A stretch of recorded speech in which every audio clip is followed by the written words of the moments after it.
യഹോവയെ സ്തുതിപ്പിൻ, യഹോവയ്ക്ക് സ്തോത്രം ചെയ്യുവിൻ. യഹോവ നല്ലവനല്ലോ, യഹോവയുടെ ദയ എന്നേക്കുമുള്ളത്.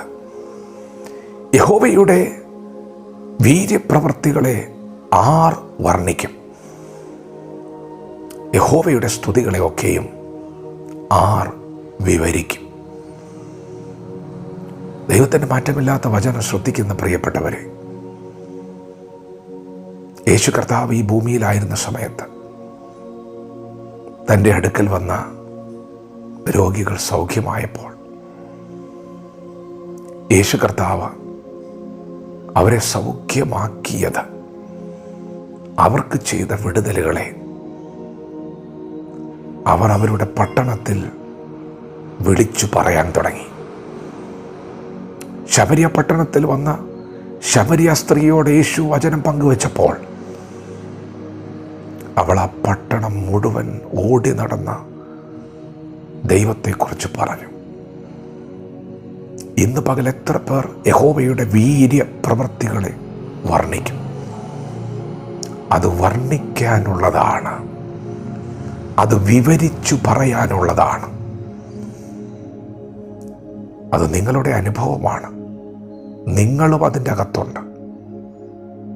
നിങ്ങളുടെ പേരിൽ തന്നെയാണ് അത് പുറത്തു വരുന്നത്. എന്നാൽ നിങ്ങളുടെ ജീവിതത്തിൽ അത് ചെയ്ത ദൈവമാണ്. നിങ്ങളുടെ അനുഭവ സാക്ഷ്യമാണ്. ചെയ്തത് ദൈവമാണ്. എത്ര പേർ ഇന്ന് പകൽ വർണ്ണിക്കും? നിങ്ങൾ മൂടി വയ്ക്കരുത്. ദൈവം ചെയ്ത പ്രവൃത്തിയാണെങ്കിൽ ഇന്ന് പകൽ അത് വർണ്ണിക്കാനുള്ളതാണ്. അത് മൂടി വയ്ക്കാനുള്ളതല്ല, അത് ഘോഷിക്കാനുള്ളതാണ്. അവൻ്റെ ദയ എന്നേക്കുമുള്ളത്. രാവിലെ തോറും അത് പുതിയതാണ്. ഇന്നലകളിൽ അത് പുതിയതായിരുന്നു. അത് വർണ്ണിക്കപ്പെടേണ്ടതാണ്. ദൈവമാണത് ചെയ്തത്. അതെ, അതവൻ തന്നെയാണ് ചെയ്തത്. അത് വിവരിക്കപ്പെടേണ്ടതാണ്.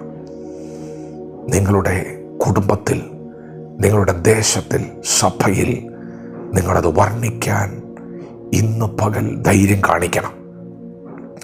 നിങ്ങളുടെ തലമുറകളോട് നിങ്ങളത് വിവരിച്ചു പറയണം.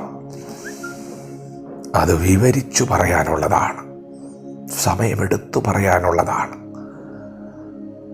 ഹല്ലേലൂയ. യഹോവയെ സ്തുതിപ്പിൻ, യഹോവയ്ക്ക് സ്തോത്രം ചെയ്യുവിൻ. യഹോവ നല്ലവനല്ലോ, യഹോവയുടെ ദയ എന്നേക്കും ഉള്ളത്. വചനത്തോട് പ്രതികരിക്കാം. ദൈവം നമ്മെ ഓരോരുത്തരും ഈ പകൽ അനുഗ്രഹിക്കുമാറാകട്ടെ. ആമേൻ.